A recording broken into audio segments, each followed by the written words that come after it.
Bismillahirrahmanirrahim. Assalamualaikum warahmatullahi wabarakatuh. Maha suci Allah, segala puji dan syukur kita panjatkan kehadirat Allah. Semoga kita selalu dalam ampunan, berkah, lindungan dan ridho Allah Subhanahu wa ta'ala. Subhanallah walhamdulillah, astagfirullah wa Allahu akbar. Kembali saya dari tim Raja Wali Nusantara. Kali ini akan mengangkat terkait dengan manfaat ramalan.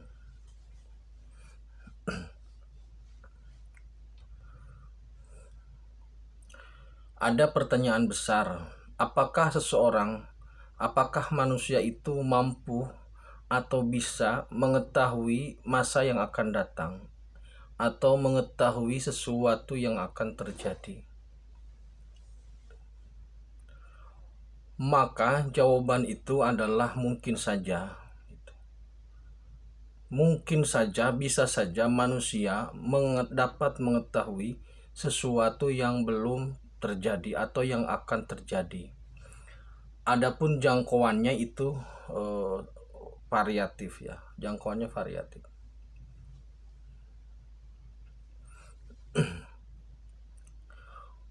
Untuk mendapatkan informasi tentang masa depan itu bisa ditempuh dengan 3 cara. Yang pertama, secara spirit. Yang kedua, secara informasi bisikan atau informasi dari alam gaib.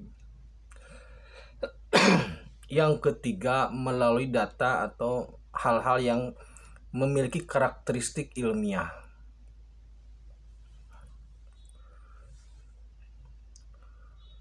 Untuk yang melalui aspek spirit, itu kebenarannya mutlak jika memang orang tersebut sampai ke spirit.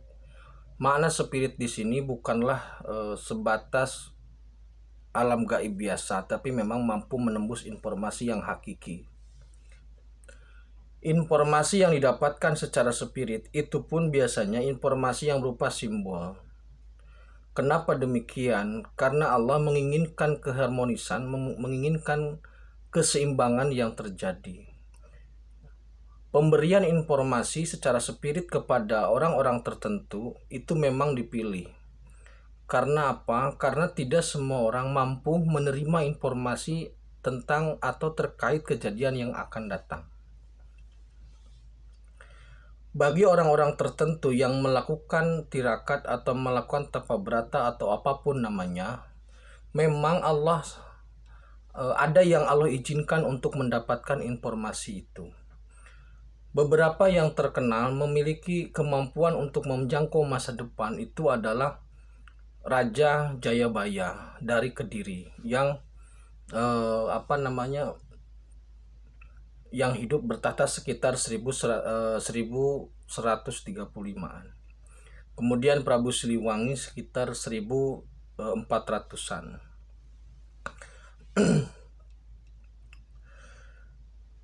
Saya tidak membahas terkait dengan silsilah dari Jayabaya ataupun Siliwangi. Itu banyak di Google, silahkan dibuka. Masa keemasan Jayabaya juga masa keemasan kerajaan Pajajaran atau Siliwangi. Kitab Jayabaya atau ramalan Jayabaya yang paling merupakan satu rujukan untuk terkait dengan ramalannya itu Jangka Jayabaya dan dari Prabu Siliwangi yaitu Uga Wangsit Siliwangi. Jadi kami mencoba bertanya kepada Prabu Jayabaya dan juga kepada Kanjeng Prabu Siliwangi terkait dengan maksud dari Jangka itu dan juga maksud dari Uga itu. Karena kalau kita mengotak-ngatik kitabnya atau jangkanya atau uganya, itu ya di situ saja. Kita tinggal memaknai dari perspektif mana kita akan memaknai. Jadi kami mencoba menarik titik-titiknya, apa sebenarnya yang ingin Prabu Jayabaya Jayabaya sampaikan dan yang ingin Prabu Siliwangi sampaikan. ternyata sederhana.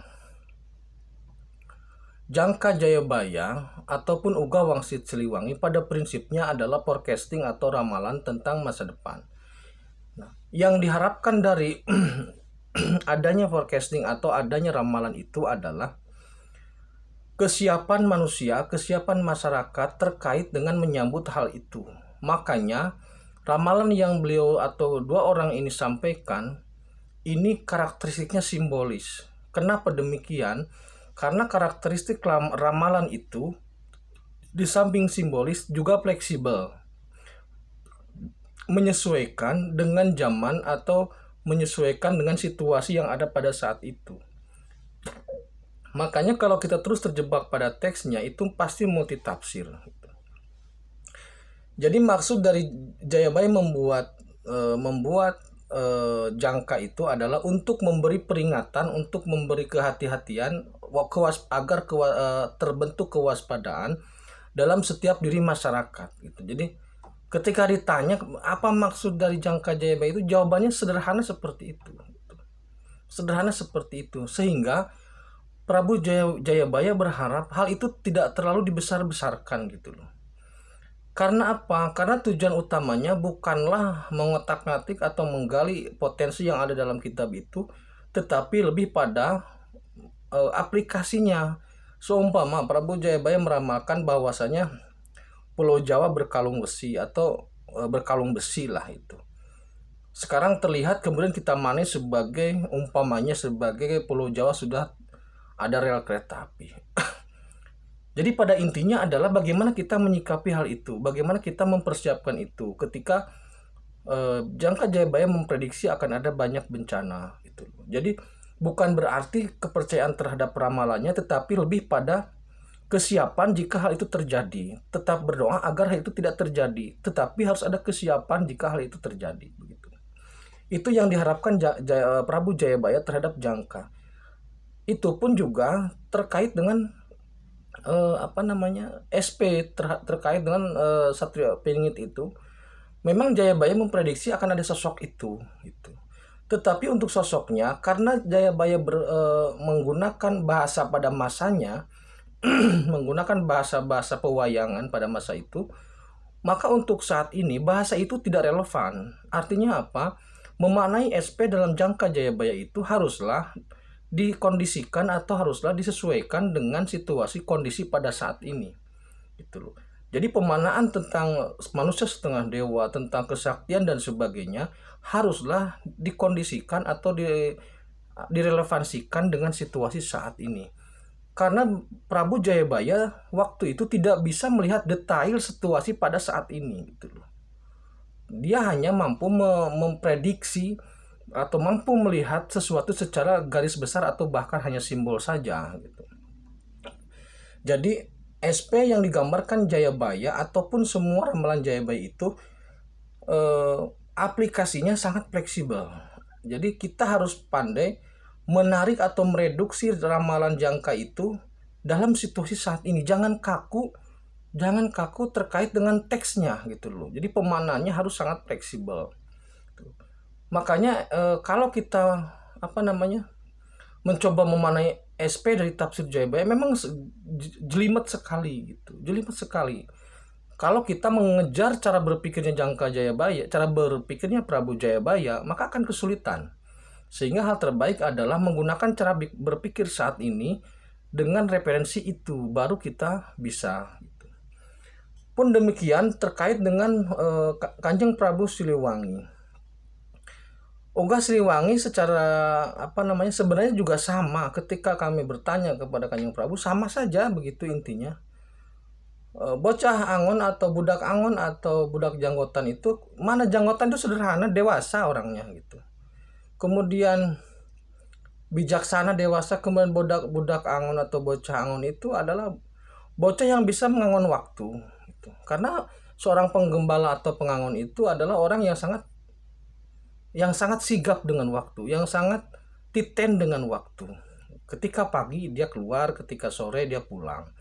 Artinya orang bocah Angon itu adalah seorang pemimpin, seorang pengembala atau diri sendiri yang selalu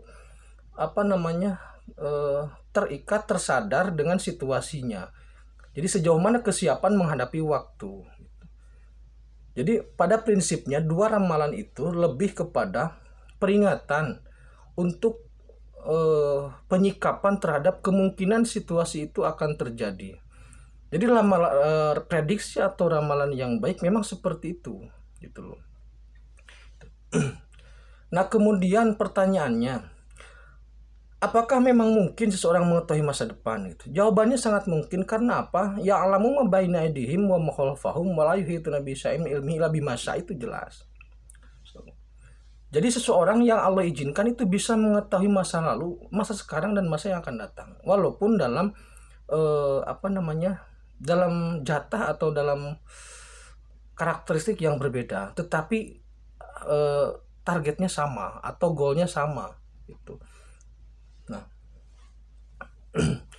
itu salah satu contoh ramalan dari perspektif spirit.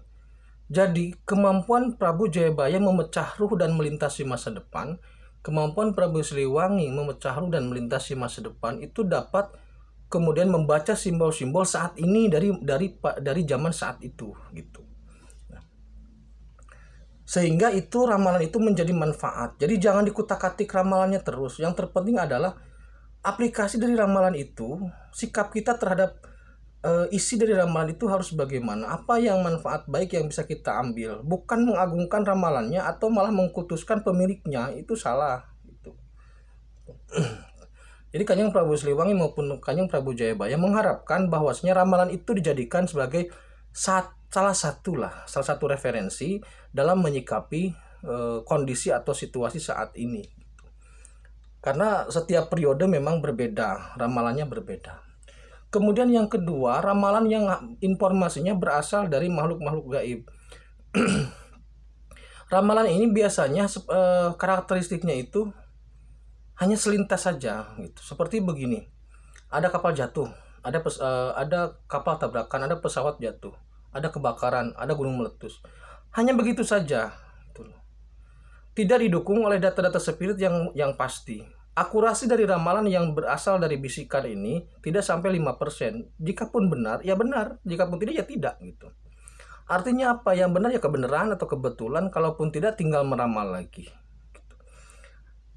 Dan ramalan-ramalan dalam bentuk bisikan seperti ini itu biasanya manfaatnya kecil. Karena apa? Karena tidak didukung oleh data dan tidak didukung oleh data, maka penyikapan terhadap hal itu susah. Gitu. Seandainya memang didukung oleh data, jika kita memiliki kemampuan untuk melihat sesuatu hal yang akan terjadi, umpamanya terkait dengan pesawat yang akan jatuh, maka kita harus bisa pastikan pesawat ini akan jatuh, atau setidaknya kita bisa memberikan jenjang waktu sehingga kita bisa memberikan informasi kepada para maskapai itu untuk mempersiapkan atau untuk membenahi manajemen dan juga segala hal terkait aspek pesawat itu. Bukan malah teriak-teriak di media bahwasanya akan ada ini, akan ada itu. Akurasi ramalan dari bisikan-bisikan seperti ini itu sama halnya dengan judi togel. Jika menang rusak atau hancur, jika kalah juga, jika menang rusak, jika kalah hancur. Jadi tidak ada manfaatnya sama sekali. Sekarang benar, yang ada hanya kebanggaan bagi dia dan juga ketangisan bagi orang lain. Jadi tidak ada manfaatnya ramalan-ramalan seperti itu. Buat apa? Tidak ada manfaatnya. Jadi saya berharap kepada saudaraku yang mampu melihat masa depan atau forecasting itu, sebaiknya jika memang bisa, daripada berkoar di media, lebih baik melakukan antisipasi kewaspadaan terhadap pihak-pihak yang mungkin menjadi menjadi pelaku atau subjek dari bencana itu, untuk mengantisipasi itu. Karena perjuangan atau takdir itu bisa memungkinkan bisa untuk merubah situasinya. Yang ketiga, ramalan itu bersumber pada data ilmiah atau akademis. Ini terjadi seperti halnya yang dilakukan oleh BMKG. BMKG secara data empiris itu bisa memprediksi hujan di mana, kapan, dan seberapa besar intensitasnya. Ini bermanfaat karena apa? untuk antisipasi mencegah banjir, strategi mencegah banjir, strategi mencegah tanah longsor gitu loh. Nah, ini ya ramalan seperti ini bagus. Perakiraan atau prediksi seperti ini lebih akurasinya lebih tinggi dan juga lebih bermanfaat ketimbang hanya mengatakan akan ada bencana. Bencana seperti apa? Gitu loh. Jadi lebih bermanfaat seperti halnya BMKG itu. Dia mengatakan ini intensitas hujan tinggi di kawasan daerah umpamanya daerah Cianjur, maka hati-hati yang ada kemungkinan tanah yang longsor. Itu lebih bermanfaat ketimbang hanya mengatakan bencana, bencana, dan bencana. Jadi ramalan-ramalan itu yang terpenting adalah kita harus memiliki kewaspadaan terhadap kemungkinan itu.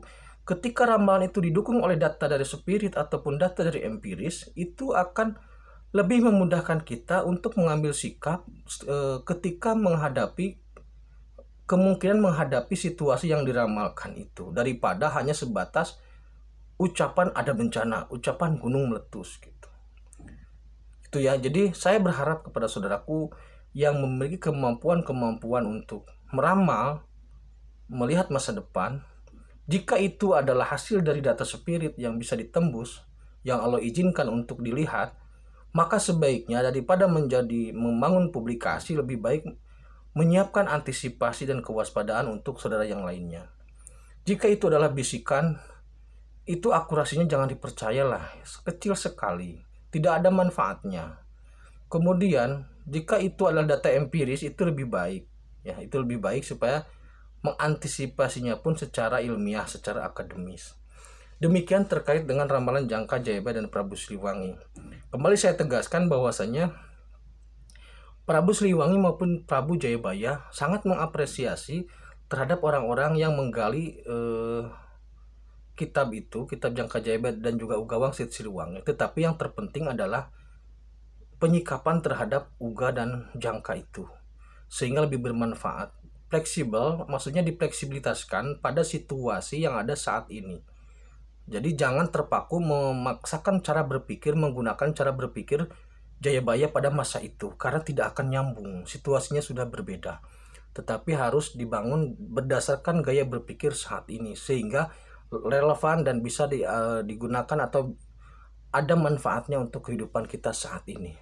Demikian, terima kasih. Akhirul kalam. Assalamualaikum warahmatullahi wabarakatuh.